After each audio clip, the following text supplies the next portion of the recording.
فأنا ناصح لإخواني بالصدع بالحق تبيض وجوههم. السكوت في مسألة الحزبية يضرها، فاصدع بما تؤمر وأعرض عن المشركين. سلامي على دماج ورجالها والشيخ يحيى ودار العلم يا سعد بانيها. بسم الله الرحمن الرحيم.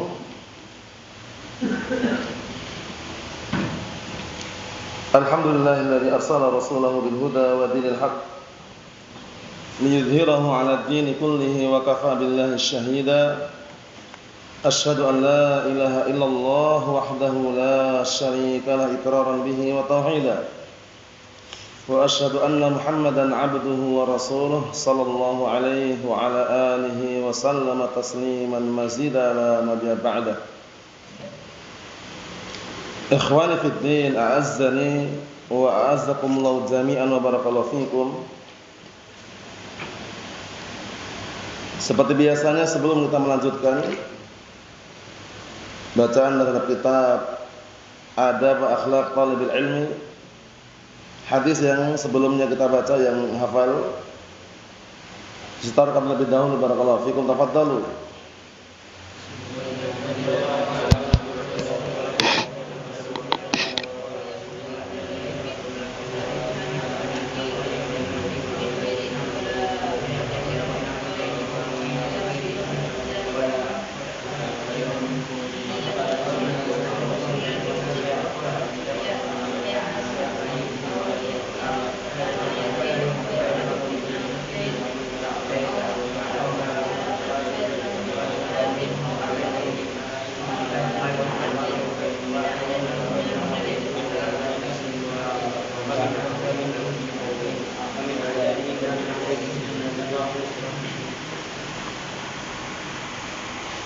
Na'am, barakallahu fikum, ahsantum.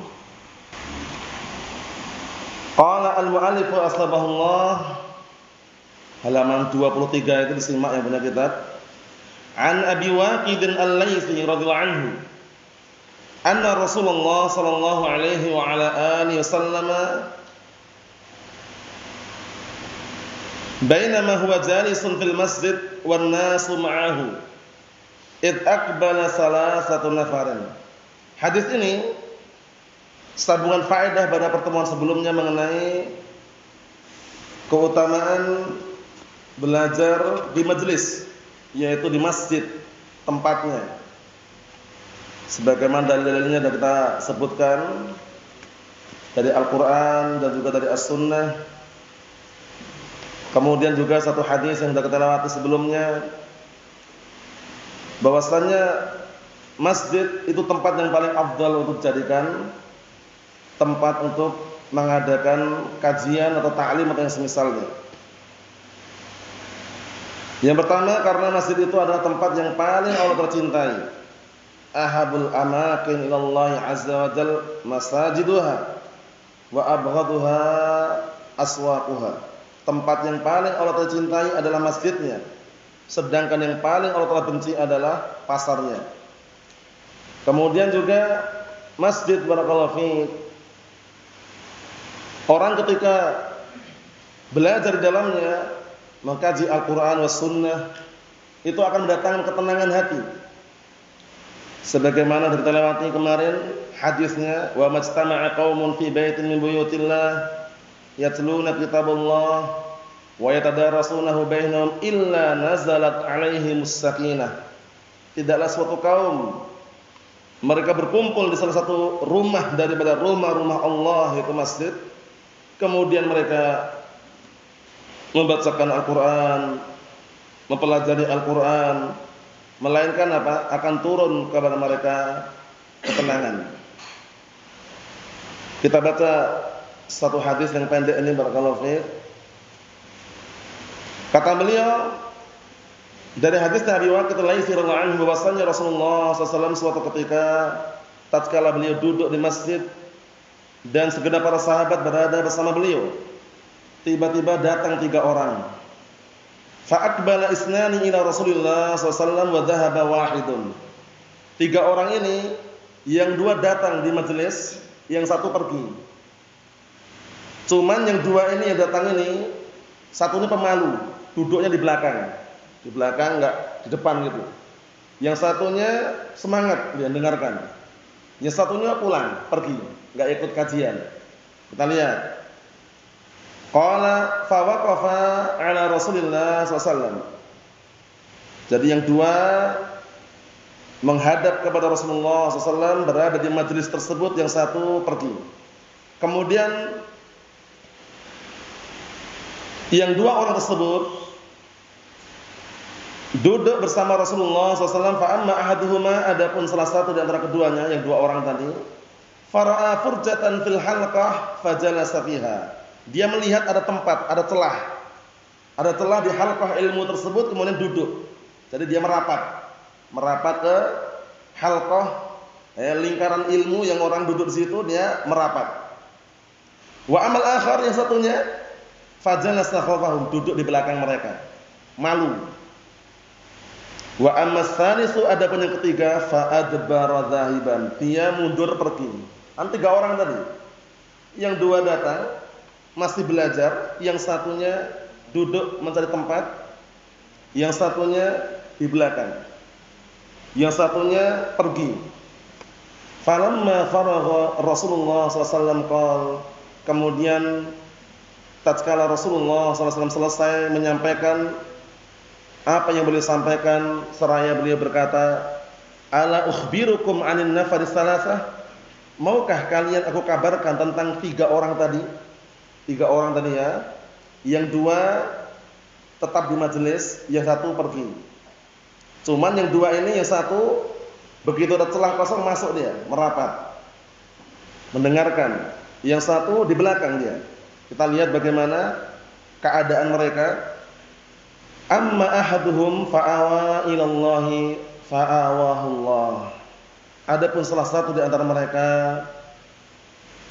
berlindung kepada Allah Subhanahu wa taala, maka Allah taala pun menolong dan melindunginya. Wa amal akhar, adapun yang satu yang di belakang tadi, fastahya, dia malu. Fastahyallahu min. Kemudian Allah taala pun malu terhadap orang tersebut. Fa amal akhar, yang tadi yang satu yang pergi tadi, wa amal akhar fa'aradallahu anhu. Orang tersebut berpaling dari majelis ilmu, maka Allah taala pun berpaling darinya.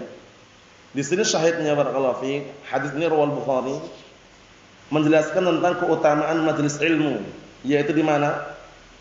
Di masjid. Bainama huwa jalisun fil masjid. Jadi masjid itu tempat yang paling utama, dijadikan tempat untuk apa? Mengadakan majelis ilmu, kajian Al-Qur'an was sunnah. Bedakan dengan tempat-tempat yang lain, bukan berarti di rumah dilarang ya. Kalau misalkan belum punya masjid, di rumah pun enggak masalah juga. Ya kan? Cuman kalau dilihat dari afdalnya yang mana, tentunya kembali ke dalil bahwasanya di masjid itu lebih afdal. Yang kedua, memberikan penjelasan kepada kita tentang keadaan orang yang berbeda-beda. Ada yang ketika dia datang di majelis ilmu itu semangat, begitu ada peluang untuk masuk ke depan dia mendengarkan apa yang disampaikan. Ada juga yang pemalu. Pemalu dalam artian dia sebenarnya ikut di majelis, cuman malu dia. Hal yang seperti ini, selama malunya itu malu yang tabiat, dia memang punya rasa malu, itu wajar. Orang punya rasa malu. Tapi kalau malu dalam mencari ilmu, malu terhadap kebenaran, itu tidak dibenarkan oleh syariat. Innallaha la yastahi minal haqq. Sesungguhnya Allah taala itu tidak malu terhadap kebenaran. Coba antum lihat seorang wanita waktu itu dalam hadis yang sahih, Ummu Sulaim ya, bertanya kepada Rasulullah SAW tentang mandi janabah. Perempuan padahal bertanya tentang mandi janabah. Kalau antum bayangkan, orang kalau mandi janabah itu kan sesuatu hal yang malu gitu loh. Tapi karena itu ilmu, beliau tidak malu. Beliau bertanya, "Ya Rasulullah, fahal 'alal mar'ati min ghuslin idza hiya ihtalamat?" Wahai Rasulullah, apakah perempuan juga wajib mandi kalau dia mimpi basah? Apa kata Rasulullah sallallahu alaihi wasallam? "Na'am, idza ra'atil ma." Iya, kalau dia melihat air.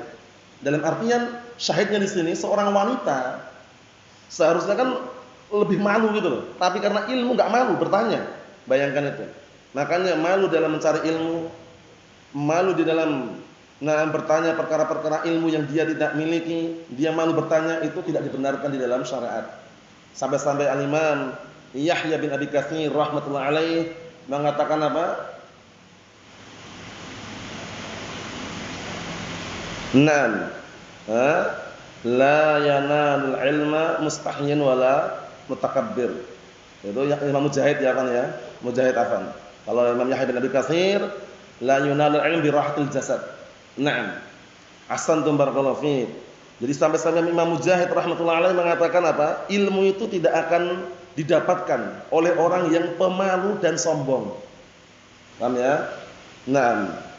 Jadi pemalu dia biasanya apa? Ada masalah dia pendam. Dia mau bertanya pun malu, padahal itu perkara ilmu yang seharusnya dia bertanya. Kemudian dia karena malu enggak hadir di majelis ilmu karena malu. Jangan. Rasa malu yang tabiat manusia, dia punya rasa malu itu wajar dan bagus. Tidak boleh dihilangkan rasa malu itu. Tapi malu terhadap ilmu itu yang tercela. Malu terhadap kebenaran itu yang tercela. Yang kedua, barakallahu fi mustakbir, orang yang sombong. Orang yang sombong itu enggak akan mendapatkan ilmu. Paham ya? Merasa paling benar sendiri, merasa paling hebat. Orang-orang yang pelajar-pelajar yang baru dia remehkan, merasa dia levelnya tinggi sehingga level di bawahnya ketika memberikan nasihat dia tolak misalkan, jangan. Itu semuanya termasuk penghalang di dalam mendapatkan ilmu. Ini kita ambil barakallahu fiik, hadis yang tidak terlalu panjang tapi memberikan motivasi buat kita semuanya tentang keadaan orang yang berbeda-beda. Cuman keadaan yang buruk di sini adalah yang ketiga tadi, berpaling dari majelis ilmu, Allah Taala pun berpaling dari orang tersebut. Nasallahu as-salamata wal afiyah walhamdulillahirabbil alamin.